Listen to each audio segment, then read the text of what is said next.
Throughout our lives, my brother and I both quickly realized that we were able to grow into people our mother fought so hard for us to be. Mom cared about the world and the changing times, the Bible and prophecy, the environment, and our world's histories, and she instilled the kind of well-rounded curiosity into her kids. She gave us a hunger to be educated and to help others to do the same. She is the reason why both her children are baptized members of God's church. In recent years especially, my mother and I had long conversations about the trauma the world was suffering, about the fight for human rights, and both of us had hope because we're looking forward to the government that truly cares for its people and sees them all as lovable, valuable, and equal. Together, we look forward to God's kingdom as the only solution for the human atrocities we saw. But we were both resolute that we would never give into despair, never stop watching world events, or fighting for what was right, following Christ's example. My mother loved to tell my brother and I that she asked God for two children, a boy and a girl, and that's exactly what God gave her. It was that very quality trio of our family and our relationship with our Heavenly Father that kept us all alive and made it possible for us to truly live. Both my brother and I were there with her until the end. I watched my mother fight to stay with us for as long as possible.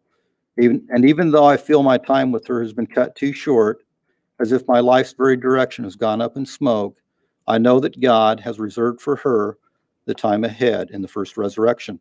I know that there is some unseen mercy in her quick passing. From the moment she left the hospital room, I could feel that there was rest, and now there is peace. I know that the bright vibrance of my mother is not gone. Part of it is with God, safe in his hands, and the other part lives on in her children. Brenda Lynn Norman, thank you for being my mother, a survivor who saved my life, for teaching me how to be resilient and to put my trust in God. I love you always, Mama, and I will see you again. That's from Brianna.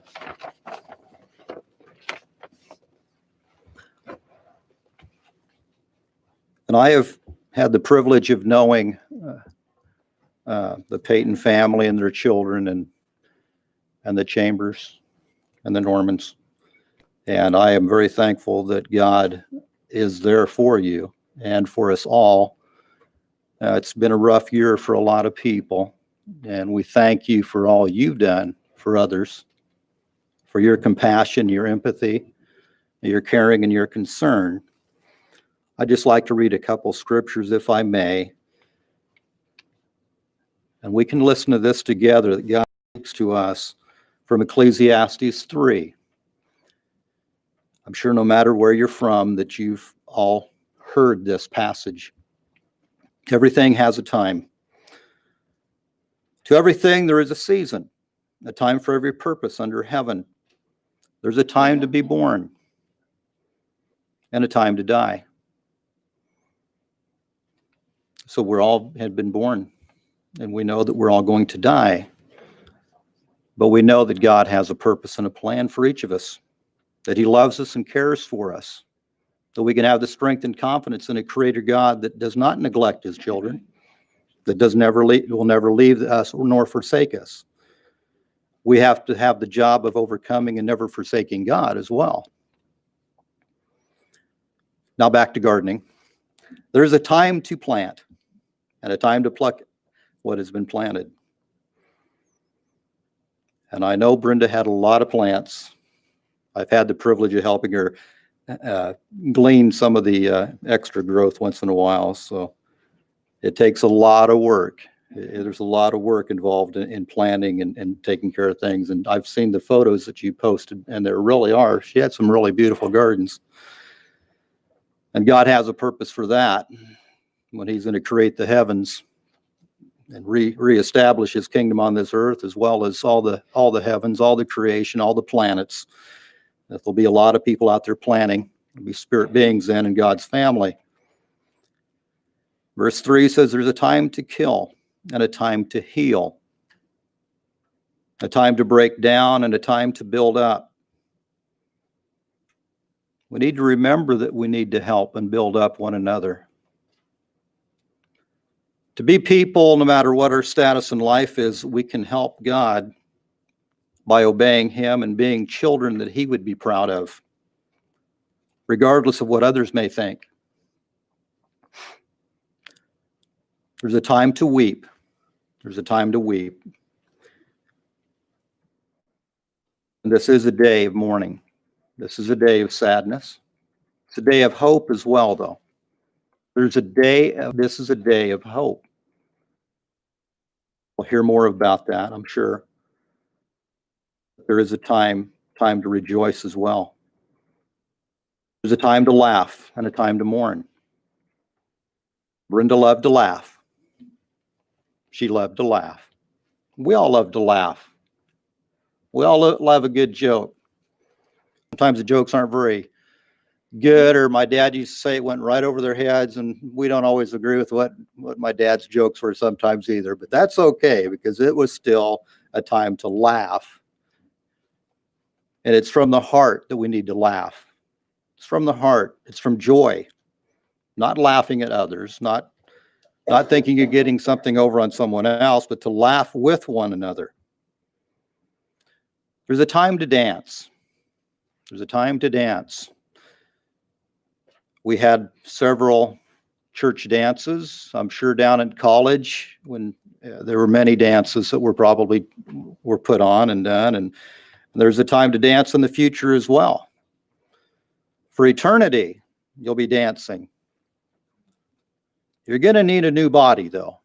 You're going to need a body that Christ says, now I will give you a spiritual body. This physical body isn't what God intends us to live in forever. He has a purpose in life that this mortal must put on immortality, and our corruptible body must put on incorruption.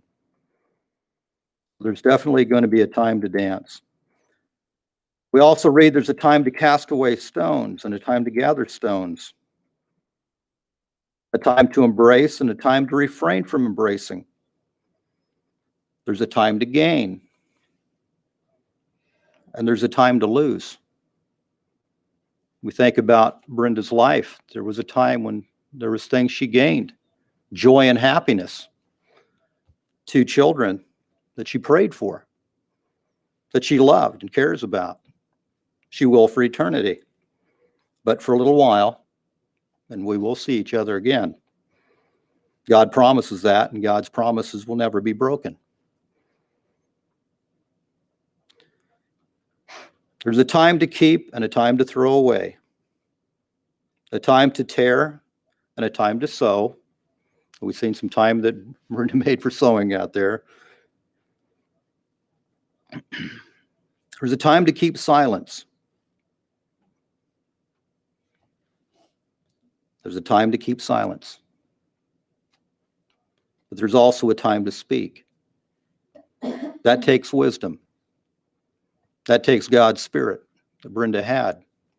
God's Spirit of love, concern, patience, all the fruits of God's Spirit, to know when to speak and know when to be silent. And above all, there's also a time to love. There's a time to love. There's a time to hate. The question about a time to hate is, what do you hate? What motivates your feelings if it's anger or hate? It needs to be tempered with wisdom and love from God, from His truth. We live in a world that sometimes disregards truth, but truth will be restored. There's a time for war. The biggest war most of us can have is war with ourselves to overcome. To elevate with God's help, that our character will be developed, that we respond and act and do the right thing at any moment. There's a challenge for you. To say the right thing always. To never hurt anyone. To never harm. But out of love and concern for others, always edifying others better than yourself. That's what Brenda's purpose was too. And the last few words here says, and a time for peace. A time for peace. Brenda looked forward to a time of peace. She fought the good fight. There's laid up for her in heaven a crown of righteousness from God. Her elder brother, Jesus Christ, promises that to all that will overcome, all that will listen to the truth, to act on the truth, and to do what is right in his sight. That's the challenge each of us have in this life, as to how do we respond